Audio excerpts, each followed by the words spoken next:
میں شرارت کرتا ہوں تو تھپڑ مار کے نکالتی ہے، پھر میں منتیں کرتا ہوں پر روٹی نہیں دیتی، پیر پکڑتا ہوں نہیں دیتی، سچ بولتی ہے، اپنی بات پہ ڈٹ جاتی۔ او بھائی، بچے اس کی ماں ہی پال سکتی ہے، تو نے 3 جملے کہتے سوچا ہی نہیں، تیرا کا گیا تو یہ تو نئی بیوی ملے گی، اور اس کا بھی کیا گیا، اس کو بھی شاید شوہر مل جائے۔ ان پھولوں کی پرورش صرف ان کا مالی کر سکتا ہے، دوسرا کر سکتا تو نے حوصلہ ہی نہیں کیا۔ ٹھیک ہے غلطی بی بی کی تھی، پر تو مرد تھا نا، تیرے پاس تو دلیری تھی، فٹافٹ ہی 3 طلاق کے جملے کہہ دی۔ اور میرے رسول پاک علیہ السلام نے فرمایا جائز کام بڑے ہیں، پر طلاق جائز تو ہے، پر میرے رب کو پسند نہیں، اللہ کو پسند۔ تو نے مالی بگا دیا جس نے تیرے گھر کا باغ سینچنا تھا، تو بھائی یہ حوصلہ نہیں، درجنوں طلاقیں، 20 کیس، اور ابھی وہ شادی کے پورے کپڑے نہیں پہنے تو طلاق پہلو، اس کی وجہ یہ کہ حوصلہ نہیں، صبر نہیں، رضا نہیں، ہم احساس نہیں کرتے۔ اگر تو یہ سمجھ جائے کہ بس اللہ نے جو میرے لیے بہتر سمجھا مجھے دے دیا، صحیح ہے، میری آزمائش ہے، کیا ہے، کچھ ہے جو اس نے بہتر سمجھا مجھے، اس نے، پھر تو سکھی ہو جائے، تیرے لیے جینا آسان ہو جائے، پھر تو بہت ساری پریشانیوں سے، آزمائشوں سے دور ہو جائے۔ میرے نبی پاک علیہ السلام نے ہمیں حوصلہ کرنے کا حکم دیا، دلیری۔ 2-3 سال شاید پچھلے سال یا اس سے پچھلے سال حج کے موقع پہ نا، ہمارے پاکستان میں تو بڑے بڑے انوکھے واقعات ہوتے ہیں، سننے سے کیا، میں کہتا ہوں وہ عبرت کے لیے ہوتے ہیں۔ جعلی ویزے لگوا دیے حج کے کسی ایجنٹ نے، اللہ کے مہمانوں کو بھی لوگ لوٹ لیتے، معاذ اللہ، جعلی ویزے لگوا دیے۔ اور مزے کی بات یہ ہے کہ پاکستانی ایئرپورٹ سے گزر بھی گئے وہ ویزے والے، اور احرام باندھے لوگ جدے پہنچ گئے۔ 4 آدمی تھے، انہوں نے ویزا دیکھا تو کہا نکلی، آپ کو واپس جانا پڑے گا۔ اگلی فلائٹ سے وہ لوگ واپس آئے۔ آپ مجھے بتائیے، ان کی جب وہ چھوٹے چھوٹے کلپ آئے، میڈیا نے ان کی باتیں سنی تو ان کے آنسو نہیں تھمتے تھے۔ ایک آدمی احرام باندھ کے گیا ہے، معمولی سمجھتے ہیں آپ؟ میرے جیسا غریب آدمی کبھی اس نے ارادہ کیا اور مدینے جانے کا لیٹ ہو جائے تو کلیجہ پھٹنے کو آتا ہے، کچھ مجبوریاں پیروں میں آ جائے، نہ جا سکے تو پتہ نہیں کتنی توبہ کرنے کو دل کرتا ہے کہ کہیں غلطی تو نہیں ہو گئی، کوئی ایسی بات تو نہیں نکل گئی، یقین کرے طبیعت پریشان ہو جاتی، یار کوئی ایسا کام تو نہیں ہوگا جس کی وجہ سے یہ بات ہوئی۔ 4 آدمی لوٹ آئے، حالات خراب ہو گئے، لوگ رو رو کے قصے سناتے تھے، لیکن میرے رسول پاک علیہ السلام کا حوصلہ دیکھو۔ حضور کعبے کا بھی کعبہ، حضور مالک، حرم کے مالک مطلق، جن کے صدقے اللہ نے کعبہ کو بیت اللہ بنایا۔ حاجیو آؤ شہنشاہ کا روضہ دیکھو، کعبہ تو دیکھ چکے، اب کعبے کا بھی کعبہ دیکھو۔ حضور 1400 صحابہ کو لے کے گئے عمرہ کرنے، مقام حدیبیہ پر پہنچے تو کافروں نے روک لیا، ہم عمرہ نہیں کرتے، تو اور میں خادم اور جو وارث و مالک ہیں 1400 صحابہ، ہم نہیں عمرہ کرنے دیتے، واپس جائیے۔ صلح لکھی جا رہی ہے، صلح کی شرطیں کیا ہیں؟ مکے سے کوئی آدمی غلطی سے بھی مدینے چلا گیا، مکے کا آدمی تو مسلمان اگر ان کے ظلم سے تنگ آ کے، مکی مسلمان کافروں کے ظلم سے تنگ آ کے مدینے چلا گیا تو مدینے والے واپس کریں گے، اور اگر مدینے سے کوئی شخص غلطی سے بھی مکے چلا گیا تو مکے والے واپس نہیں کریں گے۔ اتنی سخت شرائط، حضرت عمر غصے سے کانپنے لگے، صحابہ پریشان ہیں، اور میرے رسول پاک نے صبر دکھایا، حوصلہ، تدبر، یہ تدبیر ہے، صبر ایک بہترین تدبیر ہے، اگر کوئی اپنائے تو بہترین طریقہ ہے۔ حضور نے فرمایا ہمیں منظور ہے، صلح کرو، اور اتنا سخت ہو کر میں کہنے لگے 1400 احرام والے واپس جائیں، بعد میں آنا، اس وقت نہیں عمرہ کرنے دیں گے۔ میرے نبی پاک علیہ السلام، مجھے بتاؤ، مجھے اور آپ کو دکھ ہوتا ہے تیاری ہو تو پروگرام رہ جائے، تو اگر احرام باندھا ہو اور اللہ کے رسول نے بندھوایا ہو تو حضور واپس لوٹنے لگے تو کتنی تکلیف کی بات ہے۔ حضور نے فرمایا چلو آئندہ آئیں گے، معاہدہ لکھا جا رہا ہے، حضرت علی معاہدہ لکھ رہے ہیں، لکھو محمد الرسول اللہ صلی اللہ علیہ محمد رسول اللہ صلی اللہ علیہ وسلم اور قریش مکہ کے بیچ معاہدہ، یہ تحریر لکھی جا رہی تھی تو ابو سفیان بول پڑا، کہنے لگا جی ہم محمد رسول اللہ نہیں لکھنے دیں گے معاذ اللہ، یہی تو ہمارا جھگڑا ہے، اگر آپ کو رسول اللہ مان لیا تو پیچھے رہ کیا گیا، محمد ابن عبداللہ لکھے۔ حضور نے حضرت علی سے فرمایا رسول اللہ کاٹ کے محمد ابن عبداللہ لکھو۔ حضرت علی لکھ رہے تھے، محمد رسول اللہ لکھا تھا، فرمایا رسول اللہ کاٹ کے محمد ابن عبداللہ لکھو۔ تو حضرت علی کہنے لگے حضور مجھے یہ لفظ کاٹنا نہیں آتا، حضور مجھے یہ لفظ کاٹنا ہے۔ کسی صحابی نے اعتراض نہیں کیا کہ لکھنا آتا تھا، کہا مجھے کاٹنا۔ حضور نے دوبارہ کہا علی کاٹ دو، یا رسول اللہ مجھے یہ لفظ کاٹنا نہیں آتا۔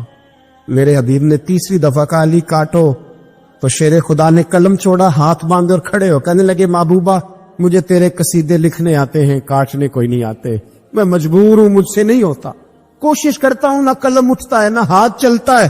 میرے حبیب پاک نے قلم پکڑا اور لفظ رسول اللہ خود کاٹ کے محمد ابن عبداللہ کرایا۔ بھائی وقت گزر گیا، صلح ہو گئی، یہ تدبر، یہ حوصلہ، یہ تدبیر میرے نبی نے فرمائی۔ اب تو 1400 کو مکے نے نہ داخل ہونے دیا، لیکن 1 سال ہی گزرا، تھوڑا ہی وقت گزرا، میرے رسول پاک 10,000 کو لے کے مکے میں داخل ہو گئے۔ 10,000 اس نے فائدہ دیا۔ حکمت کیا تھی، تدبر کیا تھا؟ قریش روز لڑائی کرنے آ جاتے تھے، تبلیغ ہی نہیں کرنے دیتے تھے، ان سے صلح ہو گئی تو نبی پاک نے کیسر کو خط لکھا، کیسر روم کو، ہرکل کو، دور دراز تبلیغ پھیل گئی، مسلمان 100,000 سے زیادہ ہو گئے، ان کی طرف سے اب وہ لڑائی بند ہو گئے۔ میرے حبیب پاک علیہ السلام کے حوصلے نے کمال دکھایا، اس تدبیر نے فائدہ دیا امت مسلمہ کو۔ 10,000 کا لشکر لے کے حضور کعبے میں داخل ہوئے۔ کل جو ابو سفیان کہتے تھے نا محمد رسول اللہ لکھنے نہیں دوں گا، آج وہ خود کہہ رہے تھے اشہد ان لا الہ الا اللہ واشہد ان محمد رسول اللہ صلی اللہ علیہ۔ کل جو کہہ رہے تھے کہ میں یہ لفظ نہیں لکھنے دوں گا، آج ابو سفیان کی حویلی میں لاکھوں لوگ، ہزاروں لوگ بیٹھے تھے اور سارے کہہ رہے تھے محمد الرسول اللہ، محمد الرسول اللہ، محمد الرسول اللہ صلی اللہ علیہ وسلم۔ میرے محبوب کی تدبر نے، فقاہت نے، اور پھر کمال ہوا۔ 1400 کہاں اور 1,44,000 کہاں، 1400 کہاں اور 1,44,000۔ 1400 کو نہیں جانے دیا عمرہ کرنے، میرے رسول پاک 1,44,000 کو لے کے حج کرنے چلے گئے۔ حضور نے حج کیا، ہر طرف لبیک لبیک کی صدائیں بلند ہوئی۔ یہ میرے نبی پاک کا تدبر ہے، حوصلہ ہے۔ اگر وقتی طور پہ حوصلہ کر جاؤ گے، دلیری کر جاؤ، آنے والا وقت آسان ہو جائے۔ حوصلہ نہیں، صبر نہیں، سکون نہیں، 2-4 باتیں، یہاں تک کہ لوگ ابا جی کی بات برداشت نہیں کرتے، ایسے جملے کہہ دیتے ہیں جو دوبارہ پلٹ کے نہیں آتے، ماں کو لفظ نہیں بولتے، باپ کی روح تک چھلنی کر دیتے ہیں وہ جملے، لیکن لوگ اس وقت حوصلہ کرنے، اور ہم پنجابی لوگوں نے تو گنجائش ہی بڑی دے دی ہے، کہتے ہیں بچہ ہے جی ایک ہی ہے، ایک بھی حوصلہ کرے کی ہے ماشاءاللہ۔ تو اگر جوان ہو گیا تو کہتے ہیں گرم خون ہے، مکہ کب۔ اگر بوڑھا ہو گیا تو کہتے ہیں بوڑھوں میں حوصلہ نہیں ہوتا، نہ بچے میں نہ تو کس میں حوصلہ ہوگا؟ بولیں، کسی میں بھی نہیں۔ چھٹی سب کو فتویٰ مل گیا نا، یہ بچہ ہے جی، ابھی یہ تو بچہ ہے، آپ تو سیانے میں آنے، یہ بچہ ہے۔ کمال ہو گئی ہے بھائی، کیا مطلب ہے بچہ ہے؟ بچے کو سارا پتہ ہے، ہر چیز اسے آتی ہے، حوصلہ کرنا ہی نہیں آتا، اور پھر کہہ دیا وہ تو گرم خون ہے۔ وہ کیا بات کرتے ہو، گرم خون؟ ابے کے گلے پڑ گیا گرم خون، اس کو کھڑا کرو نا ایس پی کے سامنے اور اس کو مار تھپڑ اس کے منہ پہ، تیرے گرم خون کا پتہ چلے۔ غریب کے یہ گلے پڑ گیا، اس کو کھڑا کرو ایس ایچ او کے سامنے، پھر پتہ چلے گا خون کتنا گرم ہے۔ وہاں بالکل چپ ہے، بالکل خاموش ہے، اور گرم خون اس کا صرف اماں کے لیے، جلال صرف رہ گیا اگر غریب گھر کی بیٹی بیاہ کے لایا تو صرف اس کے لیے۔ کوئی ایسی بات نہیں، ہم بڑے سیانے، ہمارا غصہ بڑا سمجھدار ہے، ہمارا وہ گرم خون بڑا سیانا ہے، وہ جہاں دیکھتا ہے کہ معاملہ ہلکا ہے تو وہاں وہ گرم خون جلال میں، اور جہاں دیکھتا ہے کہ سامنے والا تگڑا ہے تو وہاں وہ گرم خون فوراً ٹھنڈا ہو جاتا ہے۔